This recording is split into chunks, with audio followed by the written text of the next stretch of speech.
A day in my life as a Filipino wife diri sa Amerika. Karong adlaw ni sayumi og mata kay naa ko'y doctor's appointment. Pag human nako og ligo, namutang ra kog sunscreen og nangilay gamay. Para mura pud tag tawo moatubang sa doktor no. Di ra ba jud ko ganahan og mga sayo nga appointments kay di ko pwede mukaon og sayo or inigmata kay agi sa akong ginatumar nga tambal kada buntag. Pero kay no choice man ta so agwanta. Ayha na ang kaon human sa appointment. Well naami sa sakinan, bisan unsa na lang among topic, kay parehang ming gikulbaan. Injikan mo gud ko karon og tambal, unya wa mi kabalo, unsa kataas ang dago mo asa ko dapit injikan. Mikabalo jud akong bana, unsa ko katalawan pag abot sa dagom. Maski lagpas na dagway sa 100 times ko gitusok og dagom, sa nilabay nga duha ka tuig pero wa man tay choice so go lang Japon. Nagdako jud mi nga wala sukad na hospital o gipa-doktor buyag, mong ang dagom nga akong naandan kay dagom ra pang tahi og panapton. Pero murag arang-arang ra ni kay sa atong manika ang gitusok-tusok og dagom. Bitaw, saksi akong tiyanog hips nga murag gikubala na dagway agis tunusukan unya mura ra bag tudlo katag-asa ang mga dagom. Pero para sa pangandoy buhaton ang tanan oy. Pag abot na mo, katagad pa mi og mga 10 to 15 minutes ay hami natagad sa among tuyo kay lagay daghan pun og clients. Nagsugod dayon ang questions and answer portion og natubag ra gyud ang among mga pangutana. Ako na dayon gihatag ang tambal nga akong dala kay siya ang mag-inject sa akoa. You're doing fine, honey.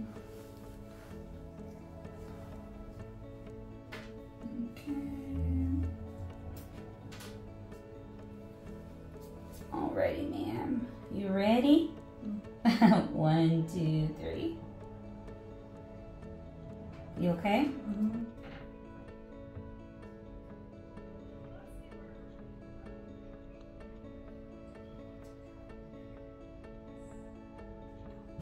You doing all right? It stings a little bit.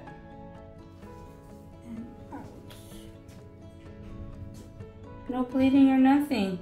Look at you. You're good. Sometimes it has a late reaction. Yeah, right? Yeah. When you start moving around. Yeah, it is true that she will do that. So Pag human didtoa, nangita dayon magkanaanan kay gutom na jud tawon. 11 AM pa lang ug akong oras tingkaon is alas 12. Pero kay sayo lagi ni mata, aw kutoy jud tawon ang tiyan. Diri mi ni kaon sa Olive Garden kay ga-crave kog pasta. Naapod sila'y sopas diri nga akong paborito ug mao jud akong gi-crave ag last time nga buros ko. Kay kabalo naman ko sa akong gusto, dali ra kay mi naka-order ug wala pa pud kaayo customer kay buntag pa man. Gihatod una among drinks which is mao jud unta dapat buhaton sa tanang kan-anan labaw na og hulatunon pa ang gi-order nga pagkaon. Kay ag naa pa mi sa Pinas, ubay-ubay pud sa mga kan-anan among nasudlan kay idungan nila pag-serve ang tanang order kauban sa drinks, unya ang customer nga gahulat gigutom na giuhaw pa.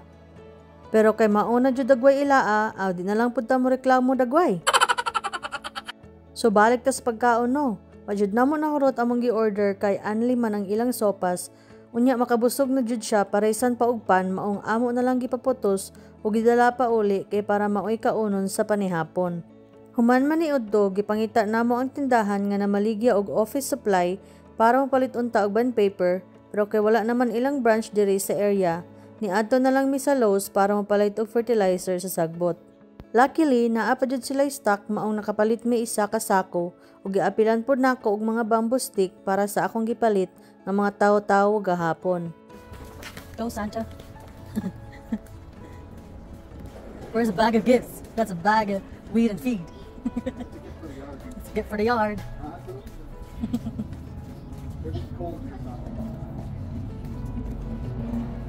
Ako dayon giputol-putol ang sticks ug giglo sa mga tawo-tawo kay mubo raman ang sticks ani unya matabunan na sa bricks kung asa nako ibutang. Gidublihan pod nako og tape para secure ug dili dali mo hirig nigting ulan ug hangin. Seryoso kay ko katrabaho para mahuman dayon karon kay di ko ganahan anang ugma-ugma pa. Ako dayon gisugo akong bana nga i-display sa gawas ning akong gigama para kumpleto na among fall decoration. Naglisod siya og lubong sa ubang stick kay gahi kaayo ang yuta, labaw na karon nga ting init. Di pod pwede nga dukdukon kay mabali ang stick. Maong swerte jud ta sa Pinas sa mga lugar nga abunda sa tambok nga yuta kay di napaliton para tamnan. Kay diri gahi na ang yuta daghan pa jud og bato. Kipabutangan po nako og tagduha sa kada kahoy. Kay murag kulang kaayo lang taon kung walay ibutang sa ilalom sa kahoy. Kay kung Christmas decorations pa ni, puno na naog mga Christmas lights ng mga kahoy. Human og butang sa mga decorations, giready na dayon sa akong bana ang fertilizer para akong masabwag sa sagbot. Lahi man diri kay panindotay man og tubo sa sagbot or Bermuda ug kung naay mo tubo nga laing klase sa sagbot ug di madala og ibot tanan, mao jud ni ilang solusyon. Mo fertilize ni siya sa mga Bermuda o grass ug mopatay sa mga weeds or laing klase sa sagbot nga dili tinanom. Giapil po nako ang likod kay daghan jud tawo nanubo sagbot kay wala mabunlayi agi kay ni bakasyon mi sa Pinas. Dali ra man nuan siya og mao na akong exercise karong adlaw. Dakong pasalamat sa Ginoo kay maayo ang tempo ug ang panlawas. Bali nako og pamunlay sa una bata pa ko para makakwarta. Naara man ay ingon ani. Char.